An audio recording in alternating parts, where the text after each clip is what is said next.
Assalamu alaikum guys, hope you guys all are fine and doing good and today this is going to be our 8th lecture on Ethereum smart contract programming पर। और इससे पहले जो है वो हम अपना लेक्चर नंबर 7 में हमने एरर हैंडलिंग के ऊपर बात की थी और हमने प्रैक्टिस भी किया था कॉन्ट्रैक्ट।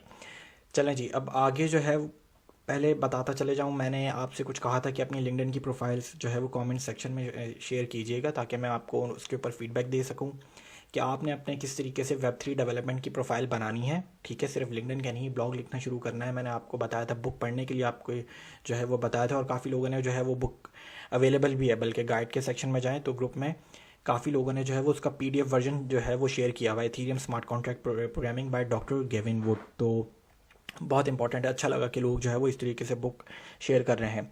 ठीक है, तो वेब3 डेवलपमेंट के लिए बहुत इंपॉर्टेंट कोर्स है ये। ठीक है, अगेन मैं अगर कहूँ फाइनेंशियल एस्ट्रोलॉजी भी है इसमें और फिर उसके लिए भी इम्पोर्टेंट कोर्स है ये।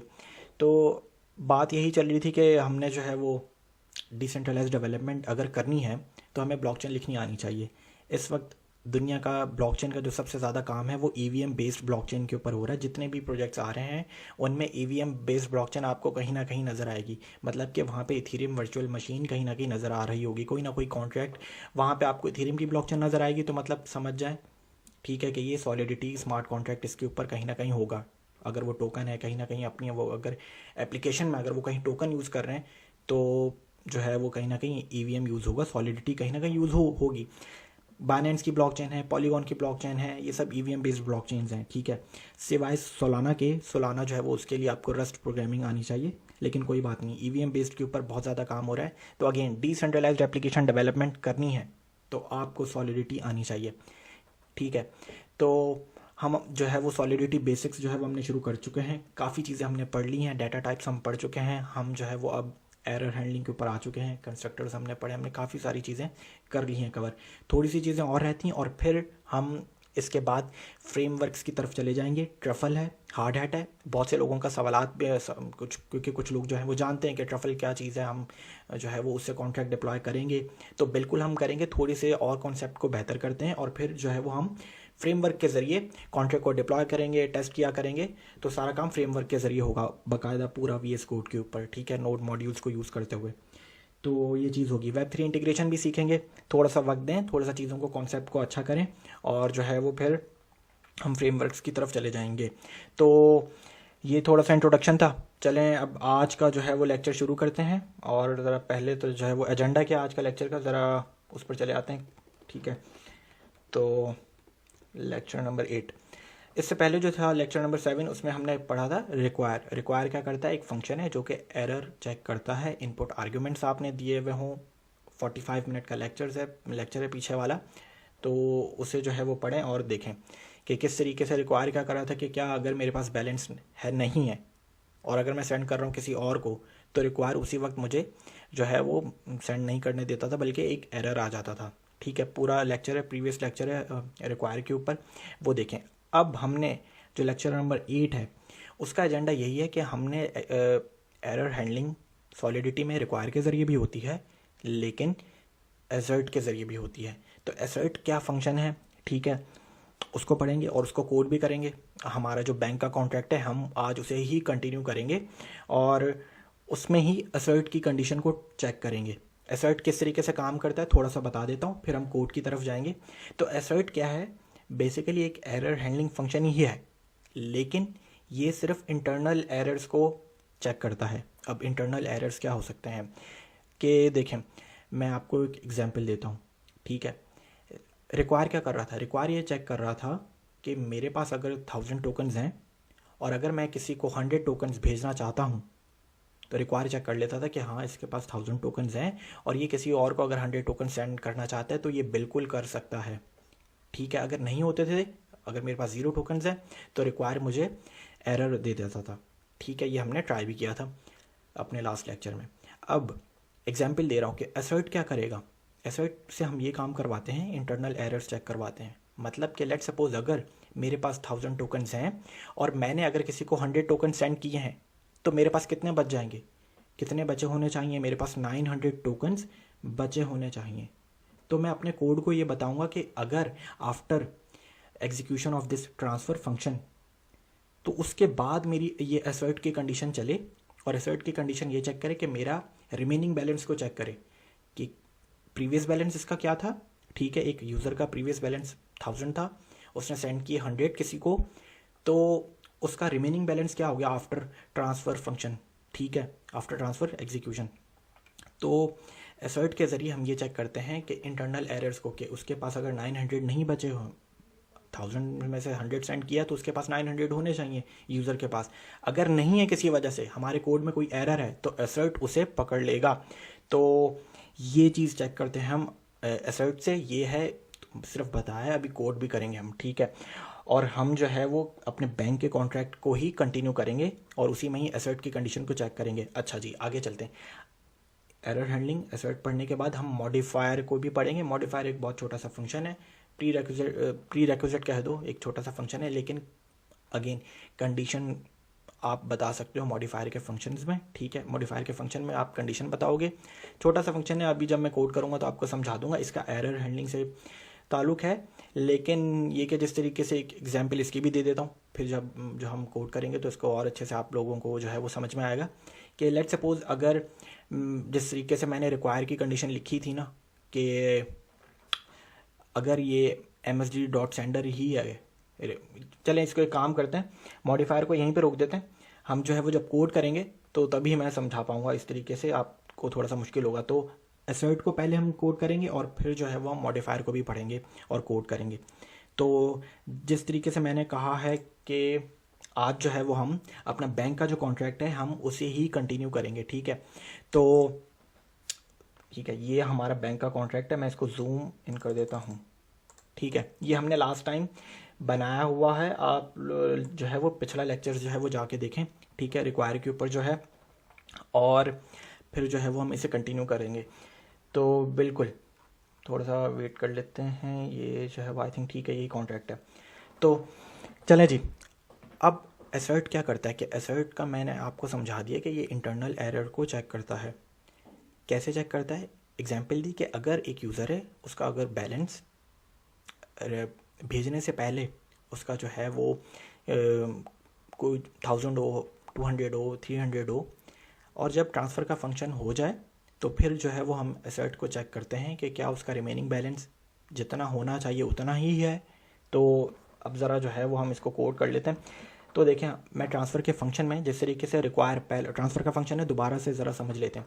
रिक्वायर क्या कर रहा है कि भाई बैलेंस चेक कर रहा है भेजने वाले का, कि क्या उसका जो बैलेंस है और वो जो अमाउंट जो भेजनी है उससे ज़्यादा होगा। अगर ज़्यादा होगा तो ही वो भेज सकेगा, अदरवाइज़ उसके पास ये एरर आ जाएगा, you do not have enough balance. ठीक है, और एक और रिक्वायर की कंडीशन क्या डाली थी, रिक्वायर करता है क्या, बेसिकली चेक करता है ना इनपुट आर्ग्यूमेंट्स को, एक्सटर्नल इनपुट आर्ग्यूमेंट्स को। तो रिक्वायर में और क्या कंडीशन डाली थी कि जो भेज रहा है वो रिसिपेंट ना हो, मतलब कि msg.sender does not equal to recipient, मतलब कि मैं खुद ही अपने आप को, मेरा ही बैलेंस मैं खुद को ही भेज रहा हूँ। तो ये भी एक कंडीशन डाल दी थी। ठीक है, तो ये तो पहले से है हमारा कॉन्ट्रैक्ट। अब एक काम करते हैं, एक वेरिएबल बनाते हैं, लोकल वेरिएबल। ठीक है, और उसके ज़रिए क्या करते हैं, बैलेंस जो इस वक्त एक यूज़र का, एक भेजने वाले का जो बैलेंस है ना, उसको स्टोर करवाते हैं उस वेरिएबल में।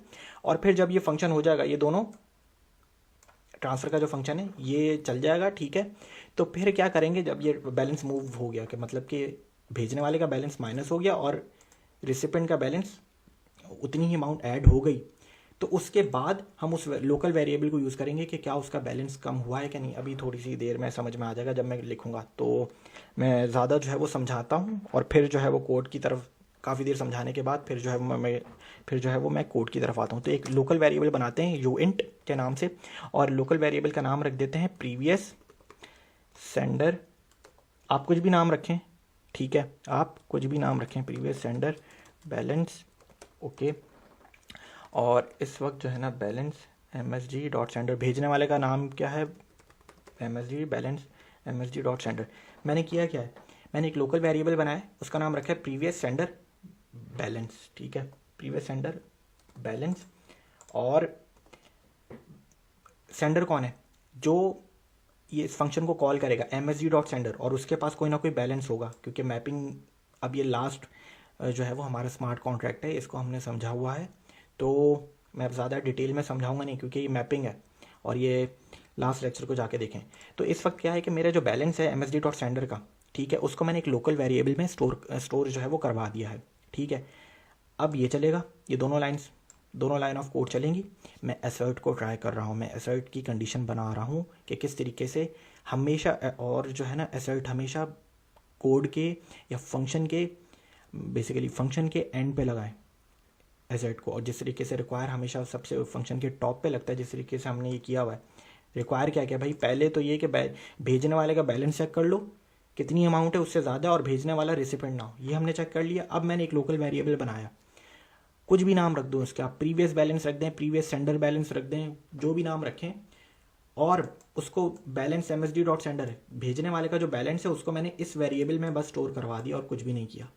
उसके बाद ये दोनों लाइन ऑफ कोड जो है वो रन होंगी, ठीक है। MSD डॉट सेंडर से अमाउंट जो है वो माइनस हो जाएगी और रिसिपेंट में वो अमाउंट ऐड हो जाएगी, ठीक है। अब मैं क्या करता हूँ, अब मैं असर्ट की तरफ जाता हूँ। असर्ट जिस तरीके से सॉलिडिटी में कीवर्ड्स हैं, फंक्शन के लिए कीवर्ड है, रिक्वायर के लिए कीवर्ड है, यूइंट के लिए कीवर्ड है, तो असर्ट के लिए भी कीवर्ड होगा। असर्ट लिखेंगे हम पैरेंथेसिस, और अब पैरेंथेसिस में अब मैं असर्ट की कंडीशन बताऊंगा। असर्ट जो है वो ट्रू होना चाहिए, खैर अभी मैं बताता हूँ ट्रू होना चाहिए इसके ऊपर। तो असर्ट में क्या करवा रहा हूँ मैं कि बैलेंस भेजने के बाद बैलेंस MSD डॉट सेंडर का जो बैलेंस है वो इक्वल टू होना चाहिए previous sender balance minus amount, ठीक है। तो ये मैंने कंडीशन रखी है। कर क्या रहा है असर्ट चेक क्या कर रहा है, असर्ट ये चेक कर रहा है कि भेजने के बाद अब जो बैलेंस है, भेज दिया, यहाँ से इसकी सेंडर की अमाउंट माइनस होगी, रेसिपेंट में अमाउंट वो ऐड हो गई। उसके बाद असर्ट क्या कर रहा है कि असर्ट ये चेक कर रहा है कि जो बैलेंस है भेजने वाले का, जो बैलेंस है अगर वो पहले 1000 था तो अब वो इक्वल टू होना चाहिए प्रीवियस सेंडर बैलेंस, जो उसका भेजने से पहले का जो बैलेंस था, ठीक है। प्रीवियस बैलेंस कह दो या प्रीवियस सेंडर बैलेंस कह दो, कुछ भी नाम रखा हो। तो जो उसका भेजने से जो पहले का बैलेंस था और माइनस जितनी वो अमाउंट भेज चुका है, 100 भेज चुका है, 200 भेजी है उसने, वो बराबर हो जाए इसके, ठीक है, करंट बैलेंस के उसके। समझ रहे हैं, 1000 है तो भेजने से पहले लेट सपोज 1000 है, यहाँ पे प्रीवियस सेंडर बैलेंस में ये जो बैलेंस MSD डॉट सेंडर है ये क्या कर रहा है, सिर्फ एक वेरिएबल बनाया, इसमें स्टोर करवा दी इसकी जो इसका करंट बैलेंस है। जब भेज दिया जाएगा बैलेंस, अमाउंट माइनस हो गई, तो अब इसका जो रिमेनिंग बैलेंस है वो क्या होना चाहिए, जितनी उसका करंट बैलेंस था जो भेजने से पहले वाला बैलेंस था उतनी अमाउंट उसमें से माइनस कर दो, तो ये बैलेंस होना चाहिए उसका। समझ रहे हैं आप। तो अब मैं ज़रा इसको जो है वो टेस्ट करके भी हम देखते हैं, डिप्लॉय करते हैं और टेस्ट करते हैं। अच्छा, असर्ट में मसला ये होता है कि असर्ट इंटरनल एरर्स को चेक करता है, ठीक है। अब ये इस तरीके के एरर को मैं खुद से टेस्ट कर नहीं सकता हूँ कि किस तरीके से मैं कोई एरर बनाऊँ, आप खुद बता दें। रिक्वायर को तो मैं खुद जो है वो एरर जो है वो खुद ब खुद ही जो है वो चेक कर सकता हूँ कि रिक्वायर में कोई भी मैं गलत इनपुट दे दूँ, मेरे पास बैलेंस नहीं है और मैं सेंड कर रहा हूँ, जिस तरीके से हमने लास्ट लेक्चर में चेक किया ना, टेस्ट किया ना रिक्वायर में, कि मेरे पास बैलेंस ही नहीं है लेकिन मैं किसी और को सेंड कर रहा हूँ तो रिक्वायर मुझे फ़ौरन एरर दे देता था, क्योंकि रिक्वायर जो है वो डिपेंड करता है इनपुट आर्ग्यूमेंट्स के ऊपर। असर्ट के लिए बहुत इंपॉर्टेंट बताता चले जाऊँ, असर्ट जो है वो basically does not depend on input, ठीक है। तो असर्ट को अगर आप देखते हैं कि अब जो है वो मैंने असर्ट की कंडीशन रखी है, असर्ट की कंडीशन चेक क्या कर रही है कि जो उसका भेजने से जो पहले का जो बैलेंस है, जो उसका बैलेंस है, ठीक है, अभी टेस्ट करते हैं इसको, ठीक है। भेजने के बाद जो उसका प्रीवियस बैलेंस था उसमें से अगर वो माइनस हो जाती है अमाउंट, तो वो इक्वल टू होना चाहिए उसके करंट बैलेंस के, ठीक है। तो इस एरर को टेस्ट करना डिफ़िकल्ट होता है। अगर इंटरनल एरर्स, अगर कोई आपके वाकई कोड में एरर है, ज़रा हम इसको ज़रा टेस्ट करते हैं। अगर आपके कोड में वाकई एरर है तो असर्ट फिर उस टाइम में आपको एरर दे देगा, लेकिन खुद से एरर इसमें क्रिएट करना, क्योंकि मुझे आई नो इस वक्त फंक्शन बिल्कुल ठीक एग्जीक्यूट करेगा, तो ज़रा डिप्लॉय करते हैं इस फंक्शन को, ठीक है। पहले अभी सब चीज़ें आपको मालूम होगी, पहला जो है वो ये अकाउंट है, ठीक है, और पहला अकाउंट है ये, और इस पहले अकाउंट से मैंने जो है वो कॉन्ट्रैक्ट डिप्लॉय किया है, कॉन्ट्रैक्ट हो गया डिप्लॉय। चलिए जी, अब टेस्ट ये करते हैं कि पहले तो देख लेते हैं कि मेरे इस फर्स्ट वाले अकाउंट में क्या बैलेंस है, इस वक्त 0 बैलेंस है, ओके। ऐड कर लेते हैं इसी बैलेंस में, लेट सपोज 1000 मैंने ऐड कर दिए। अब बैलेंस क्या हो गया, चेक किया, अब हो गया 1000, ठीक है, 1000 टोकन्स हो गए लेट सपोज, ठीक है। तो अब एक काम करते हैं कि किसी और को भेजते हैं। तो मैंने दूसरा अकाउंट सेलेक्ट किया, कर लिया सिलेक्ट, ठीक है, और दोबारा पहले अकाउंट पे चले आता हूँ, ठीक है। और क्योंकि मैंने दूसरा अकाउंट इसलिए सेलेक्ट किया था क्योंकि मुझे उसका एड्रेस चाहिए था, ठीक है। तो अब मैं सेंड कर देता हूँ 100, ट्रांजैक्ट किया, ट्रांजैक्ट हो गई, आपके सामने ग्रीन आ चुका है, ग्रीन टिक आ चुका है। अब इसका बैलेंस हो जाना चाहिए 900, ठीक है। और एसेट ने भी बिल्कुल सही कैलकुलेट किया है। तो ये चीज़ है कि एसेट जो है वो बेसिकली डिपेंड नहीं कर रहा होता है इनपुट कंडीशंस के ऊपर, ये इंटरनल एरर्स को चेक करता है, ठीक है। तो ये चीज़ हो गया, एसेट को समझा दिए। अब आगे चलते हैं। और एसेट जो है वो जब हम आगे अपने फंक्शंस में अपना कॉन्ट्रैक्ट बनाएंगे, अपने प्रोजेक्ट्स बनाएंगे तो यूज़ होगा, ठीक है। एसेट जो है वो बेसिकली हम इसको सिक्योरिटी पर्पज़ के लिए भी यूज़ करेंगे, क्योंकि अपने हमारे कोड में तो कोई ऐसा एरर नहीं है कि जो यूज़र का बैलेंस ही ऊपर नीचे कर दे। तो ये बिल्कुल चीज़ें होती हैं, इसके ऊपर हम बात करेंगे जब हम अपना स्मार्ट कॉन्ट्रैक्ट प्रोजेक्ट्स के जो स्मार्ट कॉन्ट्रैक्ट है वो बनाएंगे। एक कंप्लीट ERC-20 टोकन हो, या वो बेसिकली एक लॉटरी का कॉन्ट्रैक्ट हो, एक टैप का कॉन्ट्रैक्ट हो, स्टेकिंग का कॉन्ट्रैक्ट हो, ठीक है। स्टेकिंग किस तरीके से चलती है, या जिस तरीके से आपने बहुत सारे देखा होगा कि प्री सेल का जो स्मार्ट कॉन्ट्रैक्ट होता है वो कैसे बनता है। तो इन सब चीज़ों में हम जब बनाएंगे इनके कॉन्ट्रैक्ट्स तो ये सारी चीज़ें हम यूज़ करेंगे। एसेट का बेसिकली मैंने आपको एक कॉन्सेप्ट देना था जो मैंने दे चुका हूँ, ठीक है। तो अब आगे चलते हैं। आगे में हम क्या करेंगे, मॉडिफायर्स। मैंने आपको बताया कि आज हम एक मॉडिफायर्स के ऊपर भी जल्दी से जो है वो उसको भी पढ़ लेंगे और उसको भी कोड करेंगे इसी स्मार्ट कॉन्ट्रैक्ट के साथ ही। तो देखें, मॉडिफायर्स क्या है, एक छोटा सा फंक्शन है जिसके अंदर हम एक अपनी कंडीशंस को बता सकते हैं। कंडीशंस कौन सी, रिक्वायर की कंडीशन हो सकती है। वो रिक्वायर की कंडीशन क्या है कि भाई लेट सपोज जिस तरीके से वाली कंडीशन है, बैलेंस MSG.sender का जो बैलेंस है वो उस अमाउंट से ग्रेटर देन होना चाहिए, ठीक है, ग्रेटर देन होना चाहिए, तभी वो आगे सेंड कर सकता है। तो ये एक कंडीशन है। दूसरी कंडीशन ये कि message sender does not equal to recipient, ये भी एक कंडीशन है। तो कुछ ऐसी कंडीशंस होती हैं जो बार बार रिपीट होती हैं। ट्रांसफ़र का फंक्शन में ये सिर्फ 2 कंडीशंस हैं, ठीक है। ये I think bar bar repeat नहीं होंगी। ये जो कंडीशंस है ये ट्रांसफ़र के फंक्शन में ही है, ये मैं किसी और फंक्शन में जो है वो इस वक्त यूज़ नहीं करूँगा। क्यों मैं चेक करूँ, अगर गेट बैलेंस का फंक्शन है जो मुझे दिखा रहा है कि एक एड्रेस का बैलेंस कितना है, तो मैं तो उस फंक्शन में ये दोनों कंडीशंस नहीं रखना चाहूँगा, ठीक है ना। लेकिन कुछ ऐसी कंडीशंस होती हैं, कुछ ऐसे फंक्शंस होते हैं, कुछ ऐसी बल्कि कंडीशंस होती हैं जो बार बार जो है ना उन्हें कॉल किया जाता है, बार बार जो है वो अपने हमारे कोड में यूज़ हो रही होती हैं। एक एग्जांपल देता हूँ। लेट सपोज मैं एक ऐसा फंक्शंस बनाता हूँ अपने स्मार्ट कॉन्ट्रैक्ट में। इस वक्त हमारे स्मार्ट कॉन्ट्रैक्ट में कितने फंक्शंस हैं, 1 2 3 फंक्शंस हैं, ठीक है। लेट सपोज मैं कहता हूँ जो ट्रांसफ़र वाला जो फंक्शन है ना, जो ट्रांसफ़र वाला फंक्शन है वो सिर्फ एडमिन ही चला सकता है, ठीक है।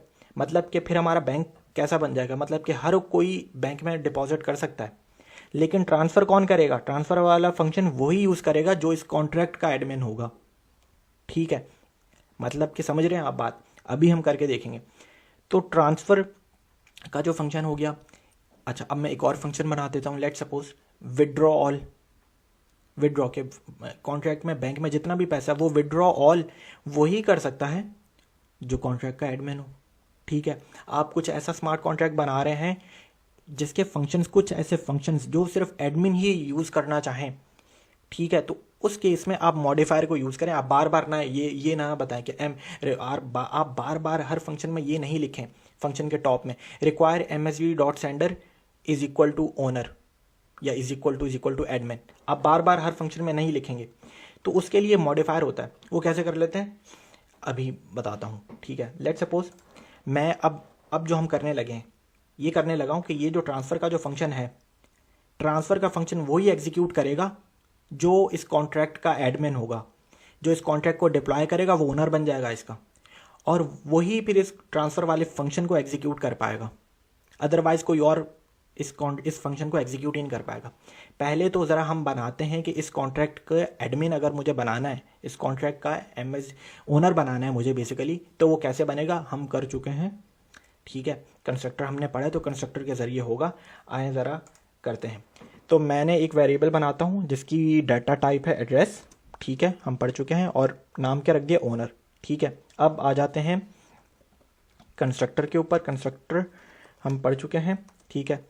और कंस्ट्रक्टर में जो है वो हम क्या करेंगे हम बताएंगे कि ओनर जो है is equal to MSG dot sender, क्योंकि कंस्ट्रक्टर फंक्शन एक ही बार रन होता है, ठीक है। कंस्ट्रक्टर फंक्शन जब एक ही बार रन होता है, सबसे पहले ये रन होता है कॉन्ट्रैक्ट डिप्लॉय करने में, ठीक है। जब एक बार रन हो जाएगा तो जो कॉन्ट्रैक्ट को डिप्लॉय कर रहा होगा, जो एड्रेस, बेसिकली ये एड्रेस है ना डिफरेंट, तो अगर मैं इस एड्रेस से कॉन्ट्रैक्ट को डिप्लॉय करता हूँ तो ओनर जो है ना ये वाला एड्रेस बन जाएगा, ठीक है। अगर मैं किसी और एड्रेस से डिप्लॉय करता हूँ तो ओनर जो है वो ये वाला एड्रेस बन जाएगा, ठीक है।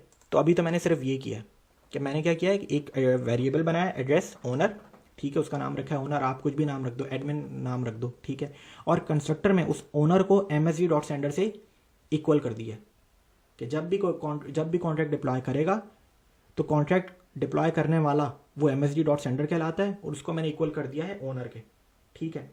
अब एक काम करते हैं, अब ओनर, अब जो है ना, लेट सपोज एक काम करते हैं कि ट्रांसफ़र वाला फंक्शन सिर्फ वही एग्जीक्यूट करेगा जो कि इस कॉन्ट्रैक्ट का ओनर होगा। तो मैं ऐसे भी कर सकता हूँ, एक जो सिंपल तरीका जो होता है वो क्या करता हूँ कि रिक्वायर की एक और कंडीशन डाल देता हूँ कि transfer owner is equal to MSG dot sender, otherwise you are not the owner, you are not the owner. ये अच्छा, मैंने आप लोगों को कहा क्या है, मैं ये कह रहा हूँ कि अब ट्रांसफ़र वाला फंक्शन जो है ना, वो ओनर जो होगा इस कॉन्ट्रैक्ट का, वही जो है ना इस फंक्शन को एग्जीक्यूट कर पाएगा, अदरवाइज कोई और कर ही नहीं पाएगा। तो इब्तिसाम, आप ऐसे कह सकते हैं कि भाई इब्तिसाम भाई ये जो है ना, ये आप इस तरीके से भी कर सकते हैं, आप रिक्वायर लगाएं, आप ओनर अपना बता ही चुके हैं, ठीक है, कंस्ट्रक्टर में, तो ओनर जो है वो should be equal to MSG dot sender, otherwise you are not the owner, उनके पास आ जाए। तो ये फंक्शन ऐसा भी रन हो जाएगा, ठीक है। लेकिन मॉडिफायर के ज़रिए भी हम कर सकते हैं इसको। अभी मैंने मॉडिफायर का कुछ नहीं आपको बताया है, पहले ज़रा इस कॉन्ट्रैक्ट को डिप्लॉय करके देखते हैं और ज़रा इस कॉन्ट्रैक्ट को टेस्ट करते हैं, ठीक है। अगेन ये क्या, फाइल सेव हो गई है, ठीक है। तो अब एक काम कर लेते हैं, कॉन्ट्रैक्ट ही सेलेक्ट है, डिप्लॉय करते हैं कॉन्ट्रैक्ट को, कॉन्ट्रैक्ट डिप्लॉय हो गया। अच्छा, ये हमने बहुत याद रखना था, कॉन्ट्रैक्ट डिप्लॉय करने से पहले किस एड्रेस से डिप्लॉय किया ये भी देख लेते हैं। एक काम कर लेते हैं, ये मैंने कर दिया क्लोज।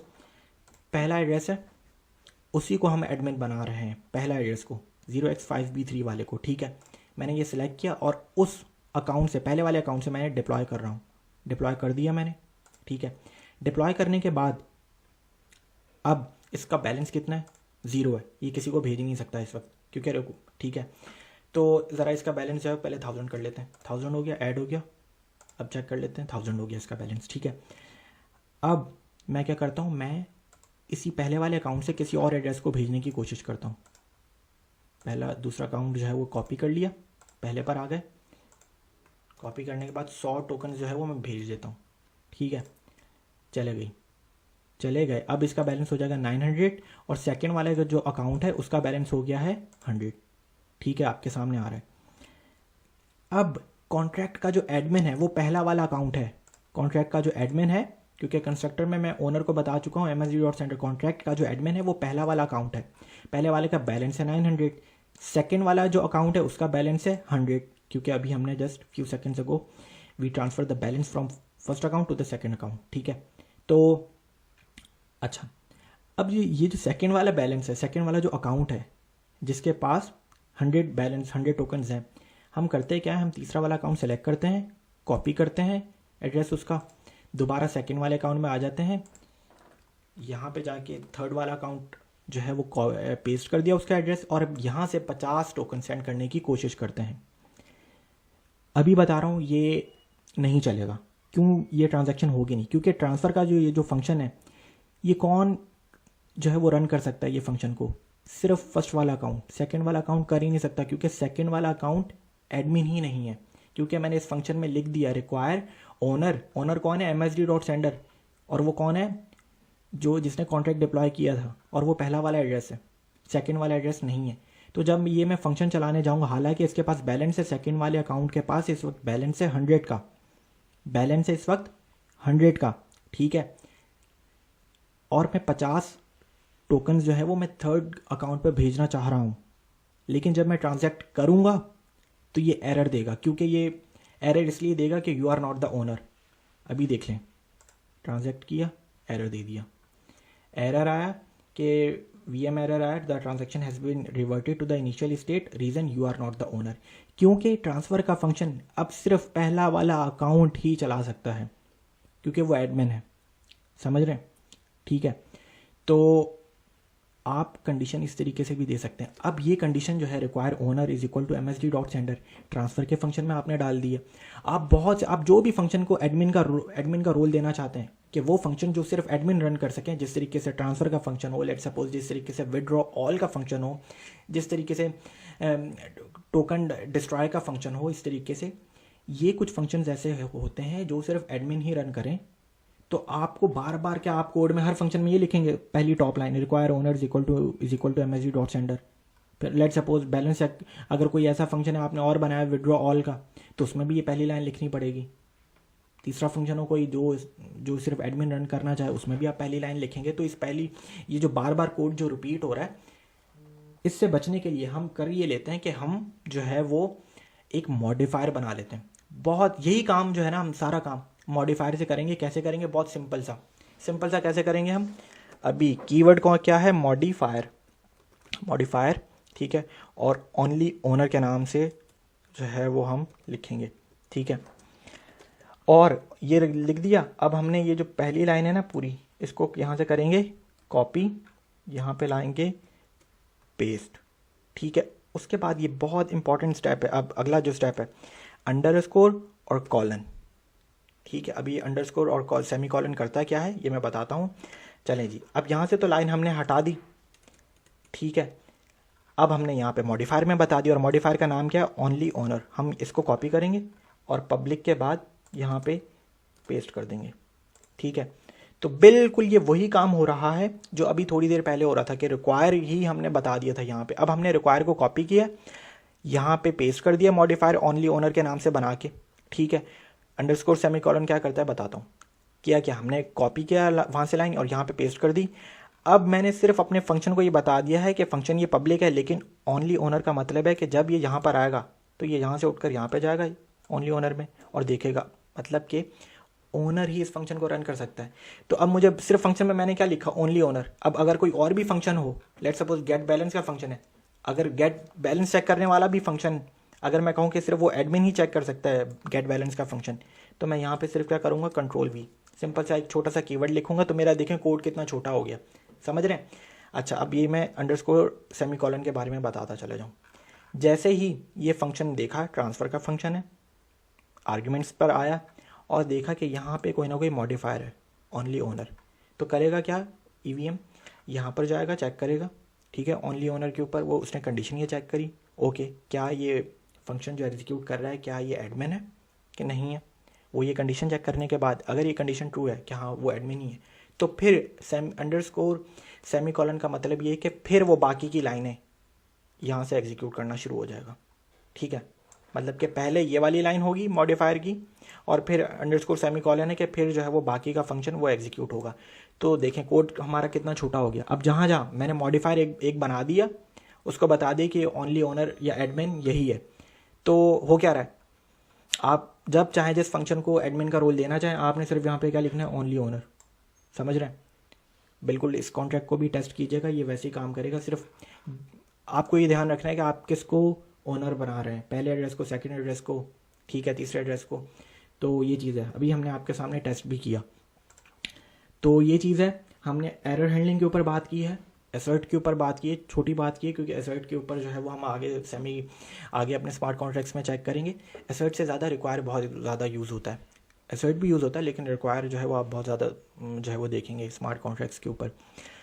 तो और बात की हमने मॉडिफायर के ऊपर। मॉडिफायर हम हर फंक्शन में, हर स्मार्ट कॉन्ट्रैक्ट में बनाएंगे, ठीक है। तो ये सारी चीज़ें हर स्मार्ट कॉन्ट्रैक्ट में 90 to 95% ये यूज़ होंगी।